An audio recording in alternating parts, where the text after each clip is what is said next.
토어제 확대 지정 후에 첫 주간 아파트 통계 결과가 나왔습니다. 자, 일단 서울 아파트 매매는 0.22% 상승으로 상승폭이 다소 좀 감소되는 좀 모습을 보였고요. 좀 구체적으로 한번 보시면요. 강남, 서초, 송파, 용산 0.79%, 이것에다 이제 52를 좀 곱하면요. 여전히 한 20, 30% 수준으로 높이 올라가는 속도다라고 보시면 될 것 같고요. 강북, 도봉, 금천은 여전히 좀 하락해서요. 서울은 0.22% 상승폭으로 나타났습니다. 자, 조금 더 우리가 강남, 서초, 송파, 용산 토지 허가 제도를 재지정하면서 이번엔 좀 확대 지정을 했죠. 서울 아파트가 전체 재고 물량이 188만 채인데 이 중에서 무려 40만 채를 토지거래 허가구역으로 묶었습니다. 토지거래 허가구역으로 묶이게 되면 우리가 자금 조달 계획서와 토지 이용 계획서를 제출해야 돼요. 그리고 실질적으로 2년 동안 실거주를 해야 되기 때문에 갭 투자로 살 수 없게 됩니다. 그래서 실수요 시장이 될 수밖에 없고요. 이는 필연적으로 거래량 감소로 나타날 수밖에 없습니다. 근데 우리가 궁금한 건 과연 가격을 잡을 수 있을 것인가 라는 부분이죠. 그래서 토어제 지정 이후에 첫 번째 나온 통계 자료이기 때문에 여러분들께 좀 공유를 드리는 거고요. 일단 강남, 서초, 송파, 용산을 보시면 여전히 좀 상승세가 있다. 약간 감소가 되지만 좀 특이한 지점은 일단 용산입니다. 전주 0.44%에서 0.46%로 오히려 좀 확대되는 모습을 좀 보였어요. 자, 마포, 강동, 성동은요, 저희 협력 중개사 분들께 좀 전화를 한번 돌려보니 매매 문의는 굉장히 많았다. 근데 거래로 좀 연결되지는 않은 이런 형국이고요. 집주인들이 마포 같은 경우에는 지금 아현동이라든지 염리동 쪽에 가격이 더 상승할 거다라고 생각을 하셔서 매물을 지금 다시 들여놓는 이런 움직임도 좀 포착되고 있습니다.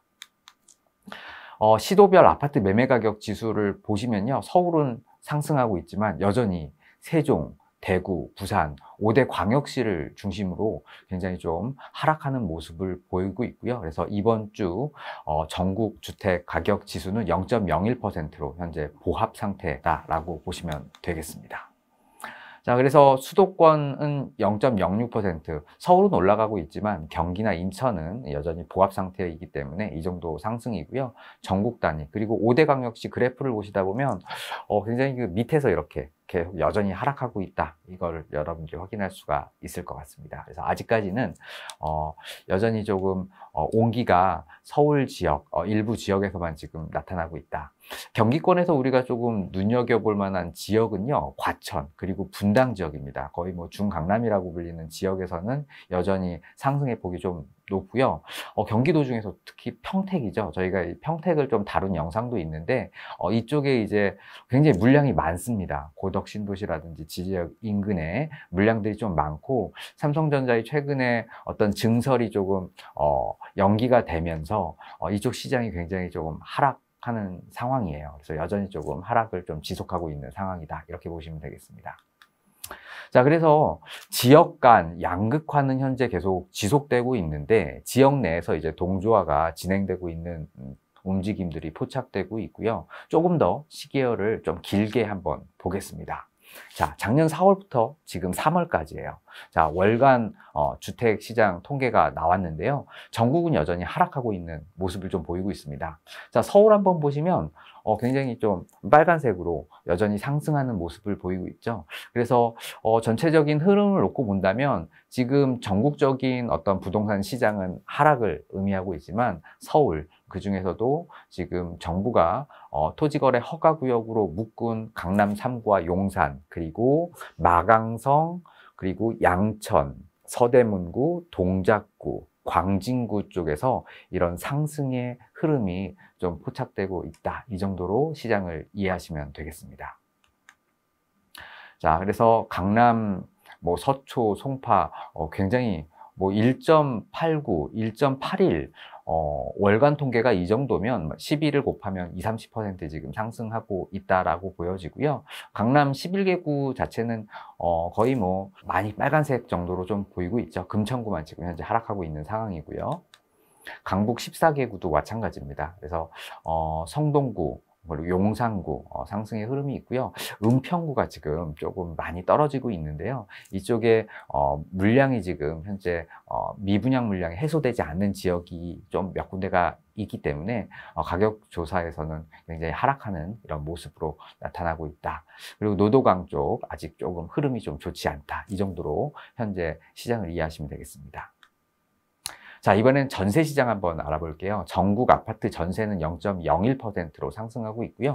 수도권도 상승을 지속하고 있습니다. 보시면 그래프 보시면요, 전체적으로 0 위쪽으로 지금 올라와 있다라는 모습을 보실 수가 있겠죠. 그래서 전세는 여전히 좀 상승한다. 그 중에서도 특히 서울, 울산, 충북, 광주, 부산 쪽에 전세 가격 상승이 좀 많이 크고요. 대구, 대전은 아까 보시다시피 가격도 내려가고 있지만 전세 가격도 내려가고 있죠.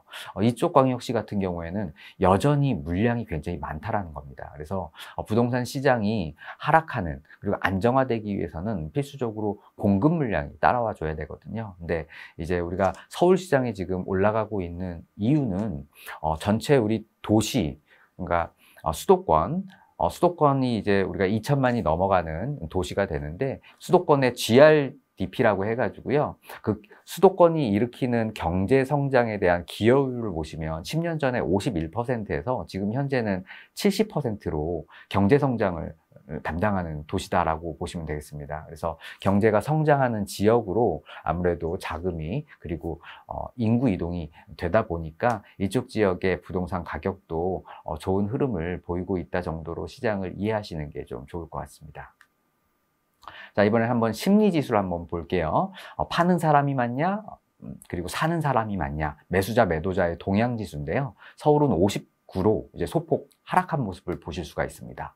자, 서울시장 한번 보시면요, 연초부터 상승을 시작을 했었죠. 그래서 매수자가 조금 더 나타나기 시작하는 시장이었었는데요. 2월부터 좀 급격하게 상승하는 모습은 토어제 해제로 인해서 서울 이제 시장 좀 더 많이 오르겠다, 이런 움직임 때문에 매수자들이 좀 많이 붙었고요.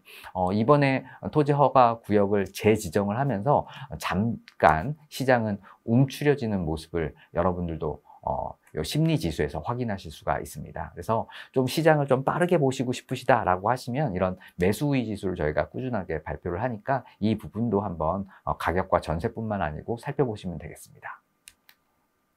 자, 최근 정부에서 나온 보고서 중에 좀 눈여겨볼 만한 보고서가 나와가지고 제가 한번 공유를 드리면요.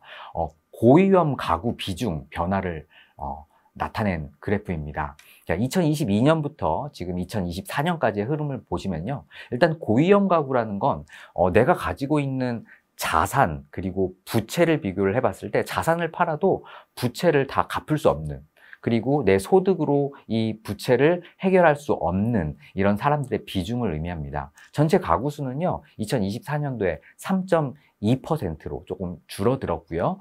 그리고 그분들이 가지고 있는 금융 부채의 비율, 전체 부채 중에 6.2%에서 4.9%로 장기 평균 5.6%가 내려가게 되었죠. 그래서 2023년보다 2024년도 어떤 안 좋은 이런 금융 부채들은 점차적으로 해소되고 있는 이런 긍정적인 흐름으로 좀 이해하시면 좋을 것 같고요. 이건 이제 집값이 이제 현재 앞으로 어떻게 될 것인지에 따라서 이런 고위험 가구의 부채 비중이 어떻게 변화할지에 대한 예측 자료입니다. 전국 단위로는 2025년 12월 연말이죠. 4.5에서 4.6으로 다소 증가하는 모습을 좀 볼 수가 있어요. 그래서 아직까지는 이런 부채 해소가 그렇게 긍정적으로 좀 작용하지가 않는다. 다만 우리가 봤을 때 이 수도권은 4.3에서 4.0으로 좋아지죠.